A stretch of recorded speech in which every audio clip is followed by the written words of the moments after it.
Electoral bonds வந்து ஊழல் பண்ணியிருக்காங்க பாஜக. பிற கட்சிகளும் வந்து நிறைய நிதி வாங்கியிருக்கு. எலக்ட்ரோல் பாண்ட்ஸ் வந்து நாட்டுக்கு கேடு. இதெல்லாம் நிறைய பேசியிருக்காங்க. நம்ம அதை பற்றியே நாம் பேச போகிறோமா அப்படிங்கிறத விட, முதல்ல இந்த எலக்ட்ரோல் பாண்ட்ஸ் அப்படின்னா என்ன அப்படின்னா, கட்சியை நிதி திரட்டுறது.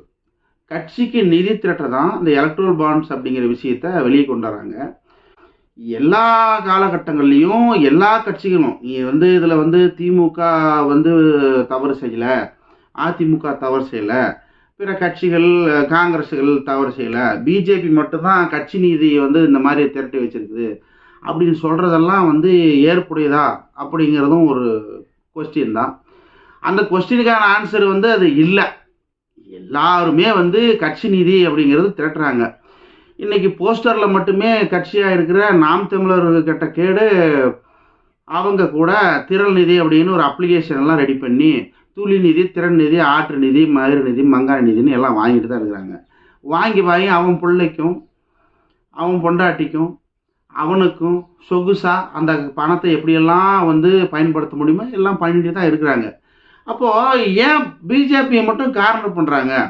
பிஜேபி வந்து 6000 கோடி வந்து எலக்ட்ரோல் பாண்ட்ஸ் மூலிமா கட்சிக்கு நிதி பெற்றிருக்கிறாங்க, அது வந்து தவறு அப்படின்னு பக்கம் பக்கமாக டைலாக்காக பேசுகிறவங்க இந்த கட்சிகள் எல்லாம் பண்ணது சரியா? அப்போது நீங்கள் அதிமுக 600 கோடி வாங்கினது மட்டும் சரியா? அப்போ அதுவும் தவறு தான். அப்போ காங்கிரஸ் 1000 கோடிக்கு மேலே வாங்கியிருக்கிறாங்களே அதுவும் தவறு தான். திரிணாமுல் காங்கிரஸ் 1400 கோடி, இது மாதிரி பிஜு ஜனதாதளம் 400 கோடிக்கு மேலே, இந்த மாதிரி எல்லாருமே வாங்கியிருக்கிறாங்க.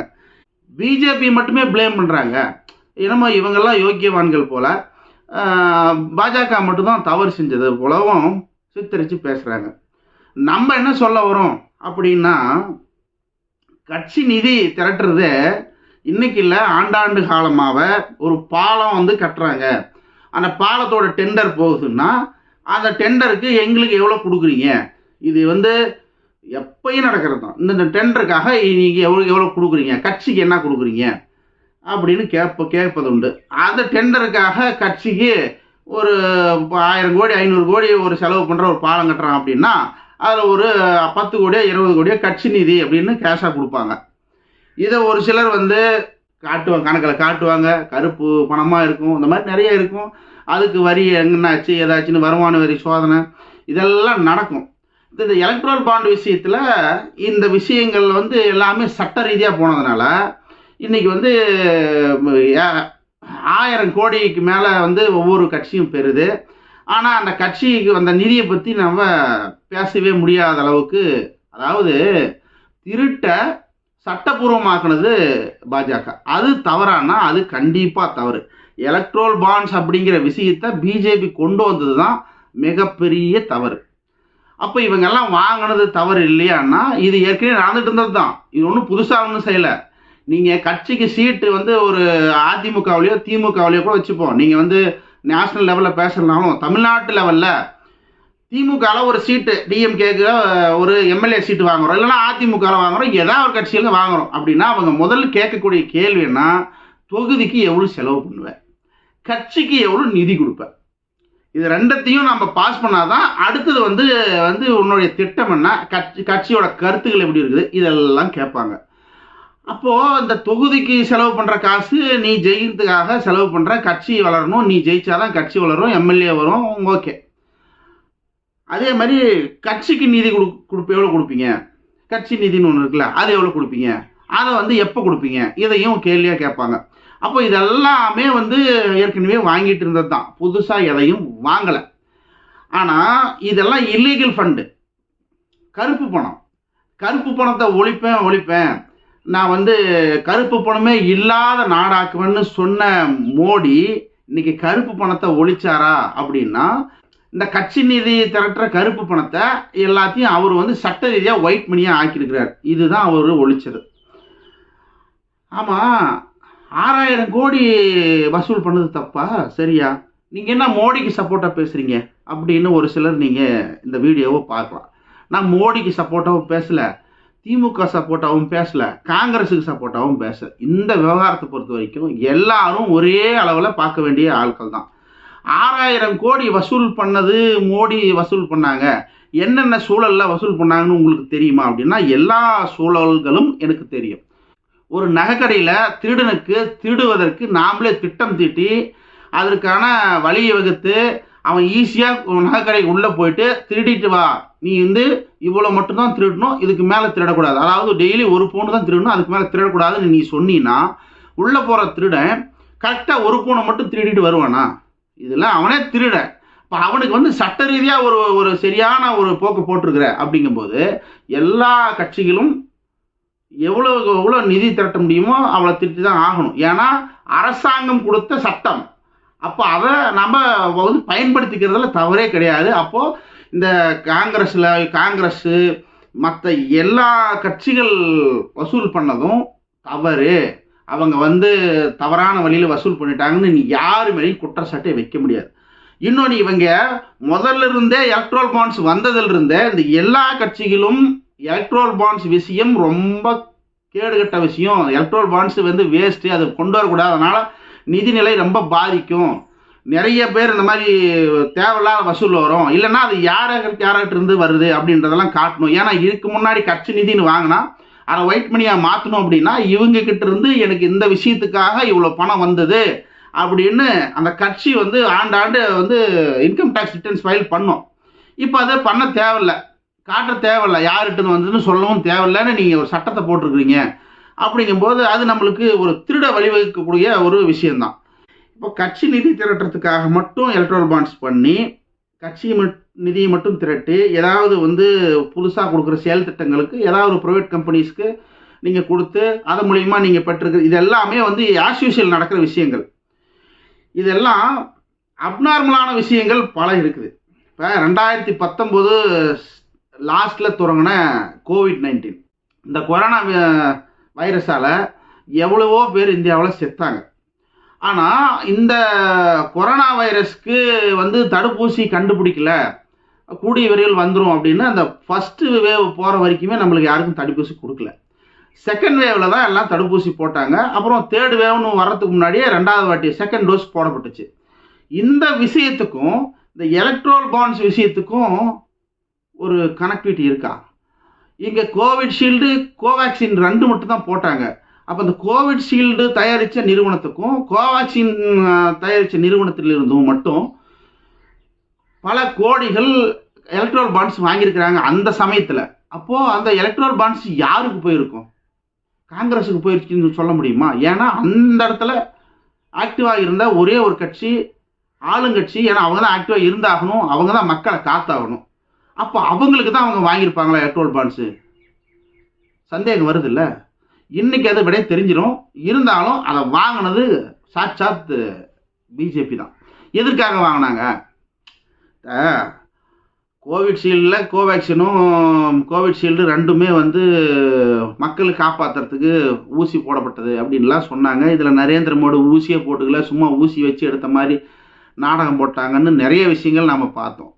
இந்த கோவிட்ஷீல்டுக்கும் கோவேக்சின் தவிர உலகத்தில் வேறு யாருமே கொரோனாக்காக எகென்ஸ்டாக தடுப்பூசி தயாரிக்கலையானா இதை விட நல்ல நல்ல நிறுவனங்கள், வெளிநாட்டு நிறுவனங்கள் இருந்தது. இதே கியூபாவை சேர்ந்த நிறுவனமும் ரஷ்யாவை சேர்ந்த நிறுவனங்களும் இருந்தது.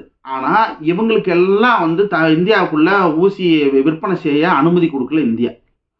இந்த கோவேக்சின் கோவிட்ஷீல்டுக்காரங்களை இவங்க 2 பேருக்கு மட்டும்தான் இவங்களோட கம்பெனிஸ் எல்லாம் சொல்லி நம்ம யார் என்னன்றது ஹிஸ்ட்ரி தொலைவதுக்கு முடியாது. நம்மளுக்கு தெரிஞ்சது கோவேக்சின் கோவிட்ஷீல்டு. ஆனால் 2 பேரோட கம்பெனியும் தெரியும். அது நம்மளுக்கு தேவையில்லை. இந்த மருந்து விற்பனை செய்கிற நிறுவனங்களிலிருந்து பல கோடி ரூபாய் நிதியாக பெற்று இவங்க 2 பேர்த்துக்கு மட்டும் பர்மிஷன் கொடுத்து, தமிழ்நாட்டில் வந்து ஆராய்ச்சி நிலையம் இருக்குது. கோவேக்சினுக்கு இதெல்லாம் வந்து நீங்கள் ஆராய்ச்சி பண்ணி தடுப்பூசி கண்டுபிடிக்கிற ஆராய்ச்சி நிலையமெல்லாம் இருக்குது. அதை மூடி அதை செயல்படாமல் பண்ணி இப்போ எங்கேயுமே ஆராய்ச்சி நிலையம் இல்லை. மத்திய அரசாங்கம் ஒவ்வொரு மாநிலத்தோட நிதியிலிருந்து நிதியை வாங்கி அவங்களுக்கு கொடுத்துச்சு. அந்த மாநிலங்கள் கோவேக்சினோ கோவிட்ஷீல்டோ வாங்கி தன்னுடைய மக்களுக்கு இலவசமாக கொடுத்தாங்க. உடனே அந்த மோடி தான் வந்து ஊசியெல்லாம் ஃப்ரீயாக கொடுத்தாரு. மோடி இல்லைன்னா நீங்கள்லாம் வந்து செத்துருப்பீங்க, பஸ்பமாக இருக்கும் அப்படின்னு இந்த மணிகண்டன் அப்படின்ற ஒரு பரதேசி அவன் வந்து பணத்தை வாங்கிட்டு யாரை என்ன வேணா செய்வான், அவன் எதை வேணா பேசுவான். ஏன்னா பெரியார் திடல்ல போய் திருமாவளவனையும் புகழ்வான், பாஜக மேடையில் ஏறி மோடியையும் புகழ்வான்.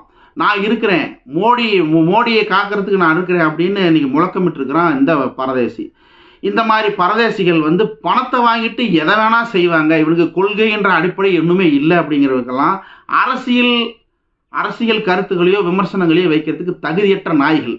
அப்போ இந்த நாய் வந்து நம்ம புறக்கணிக்கிறது தான் நல்லது. எதுக்காக சொல்கிறோன்னா, கோவிட்ஷீல்டை கொரோனா வைரஸை காத்தவர், மக்களை வந்து ரொம்ப வந்து காப்பாற்றினவர் மோடி அப்படிங்கிறதெல்லாம் போய் இந்த கொரோனாவை வச்சு எந்த அளவுக்கு வந்து பிஜேபி பணத்தை வாங்க முடியும், மக்கள்கிட்ட இருந்து எப்படி பணத்தை சுருட்ட முடியும் அப்படிங்கிறத பக்காவாக பிளான் பண்ணி பண்ண கட்சி எதுன்னா பிஜேபி தான். இது வரைக்கும் மக்கள் சார்ந்து மக்கள் விஷயத்தில் எதுவுமே செஞ்சது கிடையாது. அப்போ மற்ற கட்சியில் எது செய்யலைன்னா, எந்த கட்சியும் செய்யலைன்னே வச்சுக்கிட்டா கூட அவங்க மக்களுக்கு இடையூறான விஷயங்களை யாரும் செய்ய மாட்டாங்க. மக்களுக்கு முடிஞ்ச வரை நன்மை செஞ்சு அவங்களும் பணத்தை திரட்டிக்கிட்டு அந்த மாதிரியான அரசியல் தான் இங்கே எல்லா இடத்துலையும் நடந்துட்டு இருக்குது. இவங்க அந்த கோவிட்ஷீல்டு கோவேக்சின்காரங்கிட்ட இருந்து பல ஆயிரம் கோடிகளை வாங்கி அதன் மூலியமா அந்த ஊசிகளை மட்டும்தான் நீங்கள் போடணும்னு ஒரு ரூலை போட்டு மத்திய அரசாங்கம் எல்லாருக்கும் வந்து வேக்சின்ஸை சப்ளை பண்ணுறது எல்லாமே காசு கொடுத்து தான் மாநிலங்கள் வாங்கணும்னு மத்திய அரசாங்கம் சொல்லுது. சரி, காசு கொடுத்து தான் இவங்ககிட்ட வாங்கணும்னா நான் எதுக்கு கோவிட்ஷீல்டு கோவேக்சின் மட்டும் வாங்கணும்? நான் வெளிநாட்டில் பல பிராண்ட் இருக்குது, பல தரமான மருந்துகள் இருக்குது, நான் அவங்ககிட்ட வாங்கிட்டுமான்னு கேட்டால் அவங்ககிட்டலாம் நீ வாங்கக்கூடாது, நீ இவங்க 2 பேர்கிட்ட மட்டும் தான் வாங்கணும், இந்தியாவை தவிர வேறு எங்கேருந்து நீ வாங்கவே கூடாது. எப்படி? ஆனால் இதுக்கான ஃபார்முலா, இந்த விஷயத்துக்கு இந்த கோவிட்ஷீல்டு கோவேக்சின் இந்த மருந்துக்கான ஃபார்முலாவும் இந்தியாவிலேருந்து தான் கொடுக்கப்பட்டது. இந்திய அரசாங்கத்தால் கொடுத்து ப்ரைவேட் கம்பெனி தயாரிக்கப்பட்டுங்கிறது தான் ஜீரணிக்கவே முடியாத ஒரு மனித குலத்தின் துரோகம் அப்படின்னு நாம் இங்கே பதிவு செய்கிறோம். எடப்பாடி அவங்களோட சொந்தத்துக்கெல்லாம் வந்து இந்த பசுமை வழி சாலை திட்டத்தை கொடுத்துட்டாரு, அதனால் பல கோடி அவருக்கு லாபம், இப்படியெல்லாம் பேசுறது உண்டு. இது எந்த கட்சியும் செய்யலையா அப்படின்னா எல்லா கட்சியும் செய்யுது. அப்போது எல்லா கட்சியும் தூயவர்கள், இன்னைக்கு பிஜேபி மட்டும்தான் அப்படி இந்த ஸ்டாண்டில் நிற்குதா அப்படின்னா கிடையாது. எல்லா கட்சிகளும் ஒரு டெண்டர் போனால் அதுக்கான கமிஷன்ஸ் வாங்குறதும் ஒரு எல்லாமே நடக்குது. இப்போ பிஜேபி இன்னொரு விஷயத்தையும் செஞ்சுருக்கு, நாம் அதையும் இங்கே பதிவு பண்ண வேண்டியது இருக்குது. என்னன்னா, பெரிய பெரிய கம்பெனிஸ் இருக்கு இல்லைங்களா, அவங்க வந்து 100 கோடி 200 கோடி ஆண்டுக்கு வரி கட்டணும் அப்படின்ற இருக்கிற கம்பெனிஸ் எல்லாம் வரியை தள்ளுபடி செஞ்சுருக்கிறாங்க. எப்படி சரி பண்ணாங்கன்னா, ஒரு 200 கோடி நான் வரி கட்டணும் அப்படின்னா 100 கோடிக்கு நான் ஆண்டு வந்து பிஜேபியாக எலக்ட்ரல் பாண்ட்ஸ் வாங்கி கொடுத்துருவேன், எனக்கு 200 கோடி வரிச்சலுகை கிடைக்கும். அப்போது எனக்கு 100 கோடி தான் லாஸு, எனக்கு 100 கோடி லாபம். நாம் மொத்தமாக வந்து கவர்மெண்ட்டுக்கு கட்டினா 200 கோடி, நீ கவர்மெண்ட்டு கட்டாத, கவர்மெண்ட் எப்படி நாசமாக போனால் நம்மளுக்கு என்ன, நீ எனக்கு கூட 100 கோடி, நான் உனக்கு 100 கோடி நான் ஃப்ரீயாக தரேன், கவர்மெண்ட்டுக்கு ஏன் கட்டுறேன்? அதாவது சட்டம் எல்லாம் சேர்ந்து ஒரு கவர்மெண்ட்டையும் மக்களையும் ஏமாற்ற முடியும் அப்படின்றதுக்கு ப்ரூவ் பண்ணியிருக்காங்க பிஜேபிக்காரங்க. இந்த மாதிரி பல விஷயங்கள் எலக்ட்ரோல் பாண்ட் விஷயத்தில் நடந்திருக்குது. அது மட்டும் இல்லாமல் இடி, ஐடி ரெய்டு, சிபிஐ ரெய்டு, இந்த மாதிரி ரெய்டு விட்டு கம்பெனிகளை மிரட்டி அங்கேருந்து அந்த அந்த அந்த ரெய்டு போனதுக்கும் இவங்க எலக்ட்ரோல் பாண்ட்ஸ், அந்த கம்பெனி எலக்ட்ரோல்ஸ் பாண்ட்ஸ் வாங்கினதுக்கும் கிட்டத்தட்ட ஒரு 10 நாளுக்குள்ள பல 1000 கோடிகளை வாங்கி அது அந்த விஷயத்துலேருந்து தப்பிக்கிறதுக்கு கொடுத்துருக்குறாங்க. அந்த மாதிரி கேஸுகளும் இன்னும் பெண்டிங்கில், அது அப்படியே முடங்கி போய் அவங்கள வந்து ரிலீஸ் பண்ணவும் முடியாத அது அப்படியே கிடக்குது அந்த கேஸ் வந்து அந்த அதிகாரிகளும் இதுக்கு ஒத்து போகிறாங்க அப்படிங்கிறது தான் அவலத்திலும் அவலம். இந்த மாதிரி விஷயம் மாநிலங்களில் இல்லை மற்ற கட்சிகளில் நடக்கல, மற்ற கட்சிகள் இதை நடத்த முடியாது. ஏன்னா அவங்கெல்லாம் வந்து ஆட்சியில் இருந்தாலும் மாநிலத்தோட ஆட்சியில் தான் இருப்பாங்க. நீங்கள் மிஞ்சி போனால் வந்து அவங்கள வந்து கூப்பிட்டு வேணால் பேசி மிரட்டலாமே தவிர இந்த மாதிரி ஈடியை வச்செல்லாம் யாராலையும் மிரட்ட முடியாது. மற்ற கட்சிகள் இதை பழி சுமத்த முடியாது. ஏன்னா மற்ற கட்சியெல்லாம் எலக்ட்ரல் பாண்ட்ஸ் வேணான்னு சொன்னாங்க. இன்னைக்கு வரைக்கும் எலக்ட்ரல் பாண்ட் விஷயத்தை காப்பாற்றணும், அந்த விஷயத்தை காப்பாற்றணும்னு அலையிறது யாருன்னா பிஜேபி தான். மற்ற கட்சிகளை வந்து தவறாக சொல்ல வேண்டிய அவசியம் இல்லை. இப்படி பல ரூபங்களில் எலக்ட்ரல் பாண்ட் விஷயத்தில் பிஜேபி விளையாண்டுருக்கு. 4500 கோடி சிக்கிம்ல மார்டின் வந்து மோசடி பண்ணுறாரு. இதில் இருந்து அவர் தப்பிக்கணும். இடி போகுது, ஏன்னா நம்ம பிஎம்எல்ஏ சட்டத்துக்கு கீழே தான் அது வருது. இடி வந்து பாயுது, இடி அவங்க வந்து அரெஸ்ட் பண்ணுது, இடி விசாரணை போடுது. உடனே 1350 கோடி இது வரைக்கும் அவர் கொடுத்துருக்கிறார். அதில் ஒரு 400 கோடிக்கு மேலே அவர் வந்து மார்டின் வந்து 400 கோடிக்கு மேலே எலக்ட்ரல் பாண்ட்ஸ் வாங்கி பிஜேபி கொடுத்துருக்கிறாரு. உடனே அவங்களுடைய கேஸ் வந்து அப்படியே நிலுவையில் விடுறாங்க, அவரை ரிலீஸ் பண்ணுறாங்க. அந்த பிரச்சனையிலேருந்து மார்டின் வந்து இன்னைக்கு விடுபட்டு இன்னைக்கு லாட்ரி விற்கிற தொழிலையே அப்படியே விட்டுட்டு அவர் வந்து இன்னைக்கு உலகளவில் கோடீஸ்வரன் ஆயிட்டாரு. பல இடத்துல வந்து கன்ஸ்ட்ரக்ஷன் கம்பெனி, கேமிங் கம்பெனின்னு தன்னுடைய வருவாய்க்கு அவர் வந்து எந்தெந்த வகையிலெல்லாம் சம்பாதிக்க முடியுமோ எல்லா வகையிலையும் சம்பாதிச்சு இன்னைய வரைக்கும் நிறைய எலக்ட்ரல் பாண்ட்ஸை வாங்கிட்டு எல்லா கட்சிகளுக்கும் கொடுத்துக்கிட்டே இருக்கிறாரு. டிஎம்கேக்கும் 400 கோடிக்கு மேலே கொடுத்துருக்குறாரு. இப்போ டிஎம்கே வந்து மொத்தமாக எவ்வளோ வாங்கியிருக்குதுன்னா 600 கோடிக்கு மேலே வாங்கியிருக்குது. இது எல்லாத்துக்கும் காரணம், எல்லா கட்சிகளும் ஊழல் செய்திருக்குது எலக்ட்ரல் பாண்ட் விஷயத்தில் அப்படின்னு நம்ம ஒரு விஷயத்தை வைக்கிறோம், ஒரு கணிப்பு சொல்கிறோம். பிஜேபிக்கு மட்டும் நீங்கள் கேட்பீங்களா அப்படின்னு கேட்குற சங்கிகளுக்கு மோடி மேலே எனக்கு பிரியம் ஜாஸ்தி, மோடி தான் எனக்கு முக்கியம், மோடிக்காக நான் என்ன வேணால் செய்வேன்னு சொல்கிற அந்த மணிகண்டன் மாதிரி கிறுக்கு பசங்க, மணிகண்டன் மாதிரி பிச்சைக்கார நாய்கள், இவங்களுக்கு எல்லாமே நம்ம என்ன சொல்கிறோம் அப்படின்னா, நீங்கள் பிழைக்க தான் நீங்கள் எல்லா விஷயத்தையும் செய்கிறீங்க. அந்தந்த கட்சிகளுக்கு நிதி வருவாய் ஏற்படுத்திக்கணும். நிதி இருந்தால் தான் நம்ம போட்டியிட முடியும், செலவு பண்ணணும். ஒரு கட்சியை வளர்த்துறது, கட்சி ஒவ்வொரு வாட்டி எலெக்ஷன் நிற்கும் போது நிறைய செலவாகுது, ஓட்டுக்கு காசு கொடுக்கணும், இது எல்லாமே நடக்குது. அப்போ இதுக்கெல்லாம் பணம் வேணும் அப்படின்னா அவங்க நிதி திரட்ட தான் பார்ப்பாங்க. ஆனால் இந்தியாவில் இருக்கிற மொத்த எலக்ட்ரல் பாண்ட் விஷயத்துக்கும், மொத்த எலக்ட்ரல் பாண்டில் வந்த எல்லா கட்சிகளும் தவறு செஞ்சு பணம் வாங்கியிருக்குது அப்படின்னு நீங்கள் வந்து ப்ளேம் பண்ணீங்க அப்படின்னா அதுக்கு முழுக்க காரணம் மத்திய அரசாங்கத்தை ஆண்டு கொண்டு இருக்கிற பாஜக அரசாங்கம் தான். அவங்களால மட்டும்தான் இந்த ஊழல், இவ்வளோ பெரிய ஊழல், மெகா ஊழல் நடந்ததை தவிர வேற எந்த கட்சியும் கிடையாது.